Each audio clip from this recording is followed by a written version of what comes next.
हुकूमत और पाकिस्तान तहरीक इंसाफ में मुज़ाकरात पेशावर मोड़ को धरना पॉइंट डिक्लेयर किए जाने का इम्कान। वफाकी वज़ीर दाखिला मोहसिन नकवी और पाकिस्तान तहरीक इंसाफ के चेयरमैन बैरिस्टर गौहर और वज़ीर आला KPK के मशीर बराए इत्तलात बैरिस्टर सैफ के दरमियान मुज़ाकरात का सिलसिला इस वक्त जारी। ज़राए के मुताबिक वज़ीर दाखिला और तहरीक इंसाफ के रहनुमाओं के दरमियान मुज़ाकरात मिनिस्टर एनक्लेव में जारी हैं।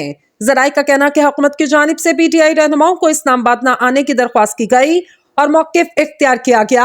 बेलारूस के सरमायाकारों के साथ कल इस्लामाबाद में बिजनेस कॉन्फ्रेंस होने जा रही। ज़राए के मुताबिक PTI रहनुमाओं ने मुतालबा किया कि बानी PTI इमरान खान को फौरी रिहा किया जाए, फिर ही बात आगे बढ़ सकेगी। ज़राए का कहना मुमकिन तौर पर पेशावर मोड़ को धरना पॉइंट डिक्लेयर किया जाएगा।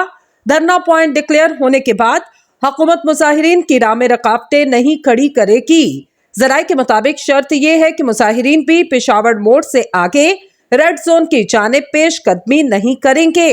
ज़राए का कहना कि PTI की जानिब से असद कैसर, शिबली फरास और बैरिस्टर गौहर मुज़ाकरात में शिरकत कर रहे। मुज़ाकरात से मुतल्लिक कुछ देर में हतमी ऐलान भी मतवक्के। ख्याल रहे PTI के रहनुमा बैरिस्टर गौहर और बैरिस्टर सैफ ने आज बानी PTI से अडियाला जेल में मुलाकात भी की।